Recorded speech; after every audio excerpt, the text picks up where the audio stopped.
بسم الله الرحمن الرحیم. السلام علیکم ورحمۃ اللہ وبرکاتہ. عزتمند مسلمانانو او خویندو، امید لرم چې تاسو به روغ جوړ به او خوشحال به. زما د الله رب العزت نه دا دعا دا سوال دی چې تاسو چرته هم یې، الله رب العزت مو همیشه د پاره روغ جوړ خوشحاله و باد ساته. امین. عزتمندو، نن د یوې نوې او خاص وظیفې سره زه ستاسو مخکې حاضر یم. زما عزتمندو، په دې ویډیو کې زه نن تاسو ته د عاشوري یعنی د 10 محرم الحرام دوه خاص وظیفې بیانوم. دا ډېرې مجربې او عظیم الشان وظیفې دي. الله جل شانه به د دې وظیفو په برکت سره به تاسو د هر قسم عذاب نه بچ کی.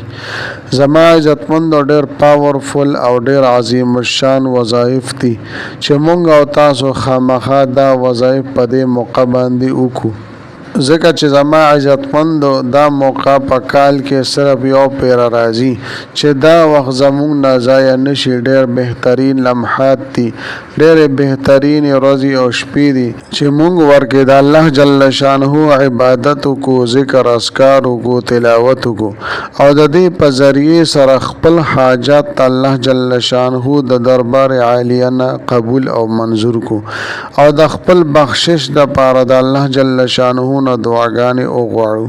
زما عزتمندو، د ویډیو شروع کېدو نه مخکې تاسو ټولو ناظرینو سامعینو په خدمت کې دا درخواست دی چې تاسو اسې هم ویډیو ګورئ.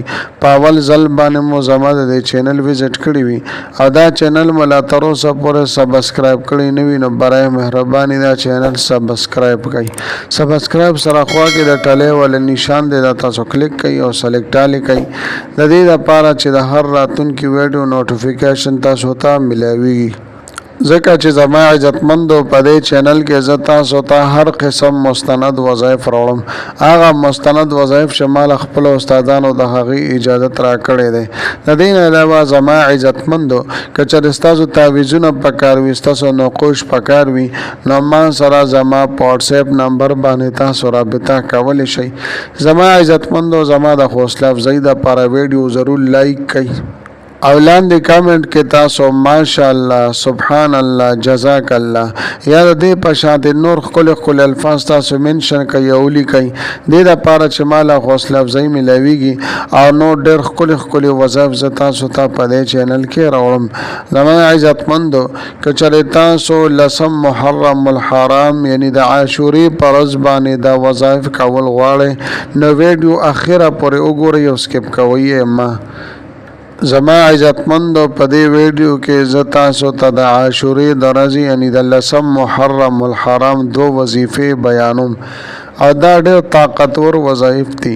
زما عزتمندو، د اسلام څلورم خلیفہ حضرت علی رضی الله تعالی عنہ ارشاد فرمای چې کوم یو مسلمان د عاشوري په ورځ باندې یعنی 10 محرم الحرام باندې سورۃ الاخلاص سلزله اولولي بسم الله الرحمن الرحیم قل هو الله احد الله الصمد لم یلد ولم یولد ولم یکن له کفوا احد. چې کوم یو مسلمان، کوم یو انسان سلزله سورۃ الاخلاص ولولي، نو داسې انسان د الله جل شانه په نظر رحمت کې راځي. په دې انسان باندې الله جل شانه خپل نظر رحمت فرمای او په دې انسان به د خپل رحمت صادر را خوري.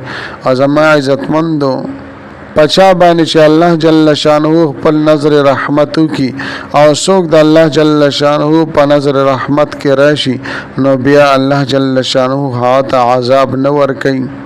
او چې څوک د الله جل شانه د نظر رحمت لاندې راغی، نو هغه کامیاب شو، د عذاب نه بچ شو. دغه شان د زما عزتمندو د عاشوري یعنی 10 محرم الحرام په ورځ باندې د دعاګانو خاص اهتمام کول پکار دي، ځکه چې دا موقع په کال کې صرف یو پیر راځي چې مونږه خامخا دا وظایف وکړو.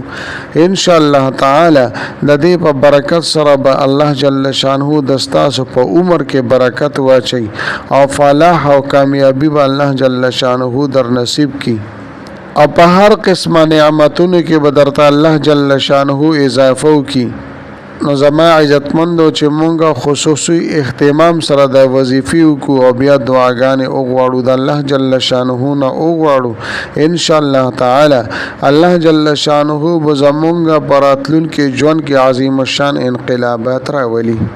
بهر حال زما عزتمندو دا کم وظیفه او دا کم کلمات مبارکه چې تاسو ته په سکرین باندې ښکاري دا به صرف یو پیره تاسو ووایئ. اللهم إني أسألك بحق يا قابل التوبة لآدم يوم عاشوراء، ويا فارج الكرب عن ذي النون في يوم عاشوراء، ويا جامع شمل يعقوب بيوسف في يوم عاشوراء، ويا سامع دعاء موسى في يوم عاشوراء، ويا غافر ذنب داود في يوم عاشوراء، ويا كاشف ضر أيوب في يوم عاشوراء، ويا مجيب دعوة سيدنا محمد صلى الله عليه وآله وسلم في يوم عاشوراء، أسألك أن تصلي على سيدنا محمد وآله، وأن تقضي حوائجي، وتغفر ذنوبي،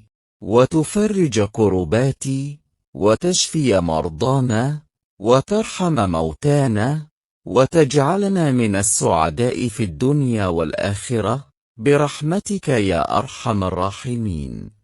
کله چې مزما عزتمندو یو پیره داوي نو بیا به وزله دا بل دعا ووایي چې تاسو ته په سکرین باندې ښکاري.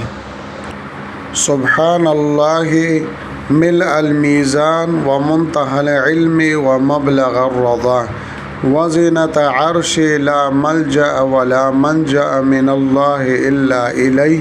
سبحان الله عدد الشفع والوتر وكلمات الله التامات كلها.